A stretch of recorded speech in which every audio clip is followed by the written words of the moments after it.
Hi, നമസ്കാരം. Destinations never ends ഞങ്ങളുടെ കാലാപ്പാനി സീരീസിലെ 3ാമത്തെ വീഡിയോയിലേക്ക് ഏവർക്കും സ്വാഗതം. ഇന്ന് ഈ വീഡിയോ പ്രധാനമായും നമ്മൾ പറഞ്ഞു പോകുന്നത് ചാത്തം ഐലൻഡിലെ വിശേഷങ്ങളാണ്.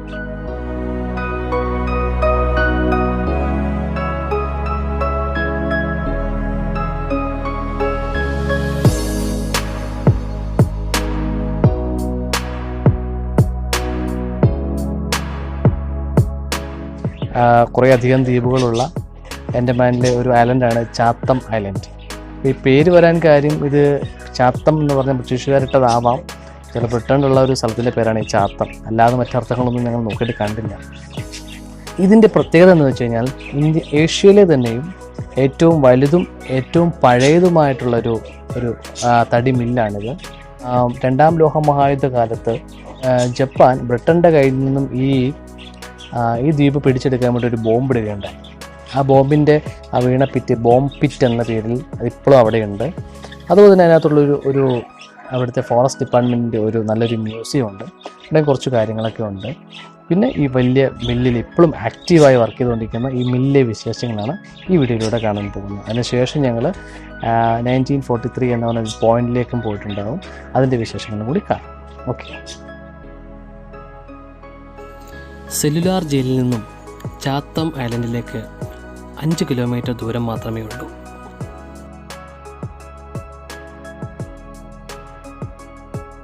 പോർട്ട് ബ്ലെയറിനെയും ചാത്തം ഐലൻഡിനെയും തമ്മിൽ ബന്ധിപ്പിച്ചുകൊണ്ട് 100 മീറ്റർ നീളത്തിൽ ഒരു പാലമുണ്ട്. പാലം കടന്ന് ഞങ്ങൾ ഐലൻഡിൽ പ്രവേശിച്ചു. തൊട്ടു മുന്നിലായി ഏഷ്യയിലെ തന്നെ ഏറ്റവും വലുതും പുരാതനവുമായ ചാത്തം സോ മില്ലിൻ്റെ പ്രവേശന കവാടം കണ്ടു. പ്രവേശന ടിക്കറ്റ് എടുത്ത് ഞങ്ങൾ അകത്തു കയറി.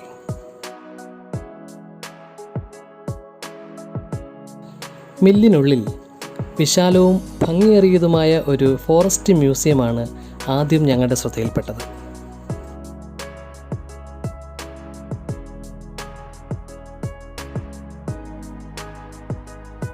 ആൻഡമാൻ സംസ്ഥാന വൃക്ഷമായ പടോക് മരത്തിൻ്റെ ഒറ്റത്തടിയിൽ തീർത്ത പലതരം കരകൗശല വസ്തുക്കളും ഒറ്റത്തടിയിൽ തന്നെ തീർത്ത ഗൃഹോപകരണങ്ങളും അവിടെ കാണുകയുണ്ടായി.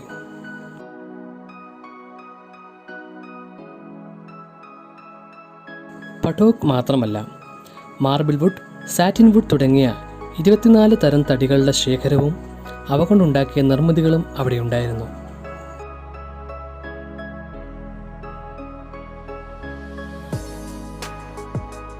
തടിമില്ലിൽ പുരാതന കാലം മുതൽ കയറ്റുമതി ഇറക്കുമതി ആവശ്യങ്ങൾക്കായി ഉപയോഗിച്ചു വന്നിരുന്ന കപ്പലുകളുടെ മാതൃകകളും ഞങ്ങൾക്ക് കാണുവാൻ കഴിഞ്ഞു.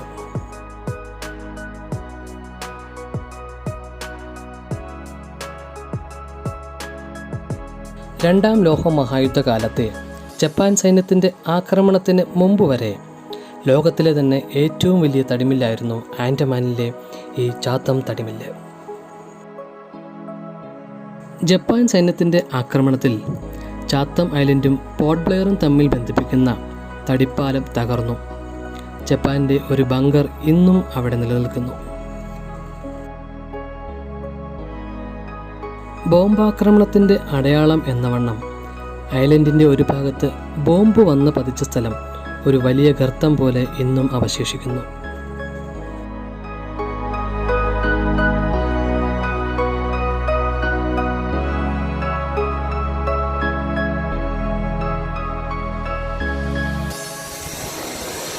ഓക്കെ, ത്രോട്ട് ഇൻഫെക്ഷൻ കാരണം കുറച്ച് കുഴപ്പമുണ്ട്. നമ്മളിപ്പോൾ നിൽക്കുന്നത് ചത്താം സോ മില്ലിലാണ്. ഇതെന്താ പ്രത്യേകത പറഞ്ഞാൽ ചത്താം എന്ന് പറഞ്ഞ ഒരു ഐലൻഡിലാണ് ഈ സോ മില്ല് സിറ്റുവേറ്റ് ചെയ്യുന്നത്. അപ്പോൾ നമുക്ക് അവിടേക്ക് നോക്കിയാൽ അറിയാം, അതാണ് ഹാർബർ. അവിടെ നിന്നാണ് ഇപ്പോൾ അടി വരുന്നത്. ഓരോ മരങ്ങളും വരുന്നത് ആ ഹാർബറിനാണ്. അപ്പോൾ ആ ഹാർബറിന് അടി വന്നതിന് ശേഷം ഇതുവഴിയാണ് പോകുന്നത്. അപ്പോൾ എന്ന് പറഞ്ഞു കഴിഞ്ഞാൽ ഒരു 125 വർഷം പഴക്കമുള്ള ഒരു സോമില്ലാണ്. അതിൻ്റെ അകത്തുള്ള പ്രത്യേകത എന്ന് പറഞ്ഞു കഴിഞ്ഞാൽ അത് ഇപ്പോഴും ആക്റ്റീവാണ്, ഇപ്പോഴും വർക്ക് ചെയ്തുകൊണ്ടിരിക്കുന്നതാണ്. അപ്പോൾ എന്താ പറഞ്ഞു കഴിഞ്ഞാൽ മെയിനായിട്ട് നമ്മൾ ഈ ഇവിടേക്കുള്ള എടുക്കുന്നതാണെങ്കിൽ സെല്ലുലാർ ജയിലിലേക്ക് വേണ്ടിയിട്ടുള്ള വുഡിൻ്റെ സാധനങ്ങളും, പിന്നെ അതുപോലെ തന്നെ ലണ്ടനിലുള്ള കുറേ പാലസുകൾ, അവിടത്തേക്ക് വേണ്ടിയിട്ടുള്ള വുഡിൻ്റെ വർക്കുകളും ഇവിടുന്ന് ചെയ്തിട്ടുണ്ട്. പിന്നെ അത്രയും പറയാൻ കാരണം എന്താണെന്നുണ്ടെങ്കിൽ ഇവിടെ എപ്പോഴും ആക്റ്റീവായിട്ട് വർക്ക് നടന്നുകൊണ്ടിരിക്കുന്നതാണ് ഏറ്റവും ഇമ്പോർട്ടൻ്റ് ആയിട്ടുള്ള കാര്യം. ഇത് കാണാൻ പറ്റിയ മെഷീനുകളെല്ലാം സ്റ്റിൽ വർക്ക് ചെയ്യുന്നു.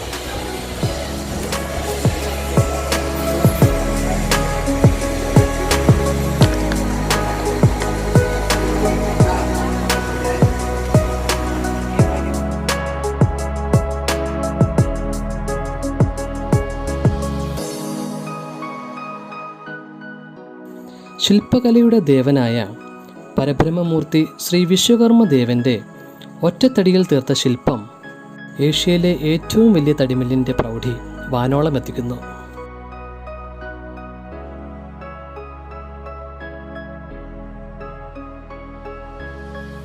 1883 ചാത്തം തടിമില്ലിൻ്റെ തുടക്കം.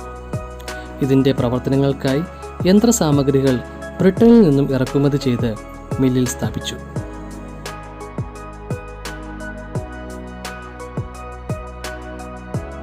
അന്ന് ബ്രിട്ടീഷുകാർ ആൻഡമാനിൽ ധാരാളമായി ഉണ്ടായിരുന്ന വൃക്ഷങ്ങൾ വെട്ടിയെടുത്ത് ഈ മില്ലിൽ കൊണ്ടുവന്ന് പലകകളാക്കി ലോകത്തിൻ്റെ നാനാഭാഗങ്ങളിലേക്ക് കപ്പലുകളിൽ കയറ്റി അയച്ചു.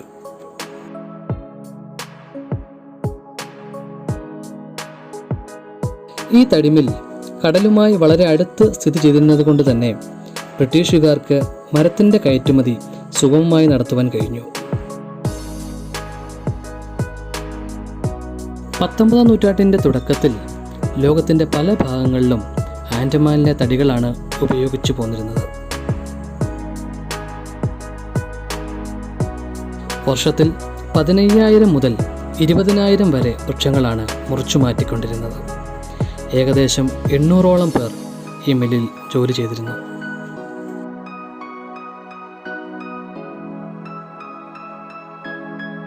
പോർട്ട് ബ്ലെയർ, ചാത്തം തടിമില്ല്, സെല്ലുലാർ ജയിൽ, വൈപ്പർ ഐലൻഡ്, റോസ് ഐലൻഡ് എന്നിവയിൽ തുടങ്ങിയ ബ്രിട്ടീഷുകാരുടെ എല്ലാ നിർമ്മാണ പ്രവർത്തനങ്ങളും ഭാരതത്തിൻ്റെ 1-ാം സ്വാതന്ത്ര്യ സമരത്തിൽ തടവുകാരായി കൊണ്ടുവന്ന ഇന്ത്യക്കാരെ ഉപയോഗിച്ചായിരുന്നു നടന്നിട്ടുള്ളത് എന്നത് ഒരു ദുഃഖകരമായ വസ്തുതയാണ്.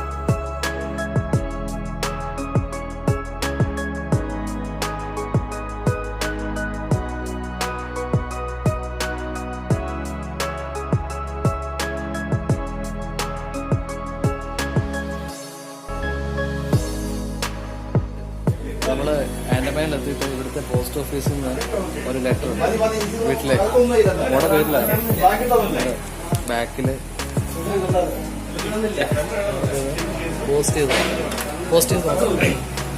എന്ന് കിട്ടുമെന്ന് നോക്കാം. നമ്മളവിടെ തന്നെ പ്രയത്നവും അത് കിട്ടുമെന്ന്.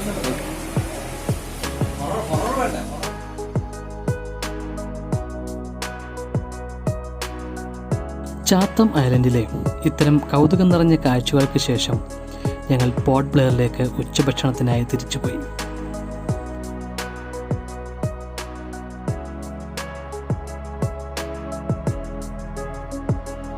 ആൻഡമാൻ ഫിഷറീസ് ഡിപ്പാർട്ട്മെൻറ്റിൻ്റെ ഒരു മറൈൻ അക്വേറിയ സന്ദർശനം ഇതിനിടയിൽ ഞങ്ങൾ പൂർത്തിയാക്കി.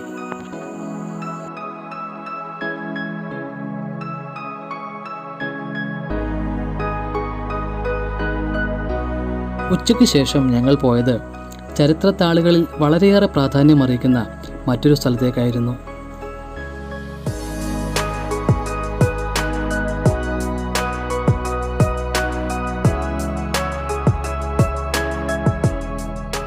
ചരിത്രം ഇങ്ങനെ പറയുന്നു: ജാപ്പനീസ് പട്ടാളത്തിൻ്റെ അധീനതയിലായിരുന്ന ആൻഡമാൻ നിക്കോബാർ ദ്വീപുകളുടെ അധികാരം നേതാജി സുഭാഷ് ചന്ദ്രബോസിൻ്റെ നേതൃത്വത്തിലുള്ള പ്രൊവിഷണൽ ഗവൺമെൻറ്റിന് 1943 കൈമാറി. പൂർണ്ണമായും ബ്രിട്ടീഷ് വിമുക്തമായ ആൻഡമാനിലെ പോർട്ട് ബ്ലെയറിൽ 1943 ഡിസംബർ 30 നേതാജി സുഭാഷ് ചന്ദ്രബോസ് ഭാരതത്തിൻ്റെ ത്രിവർണ്ണ പതാക ഉയർത്തി.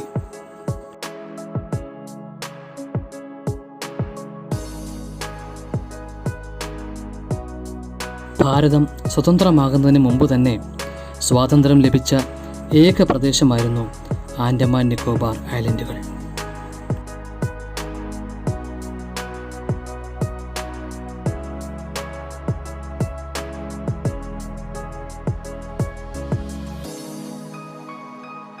സമയം 5 മണിയോടടുക്കുന്നു. ആൻഡമാനിൽ സൂര്യാസ്തമനം നേരത്തെ ആയതിനാൽ ഉടൻ തന്നെ ഇരുട്ട് പടരും.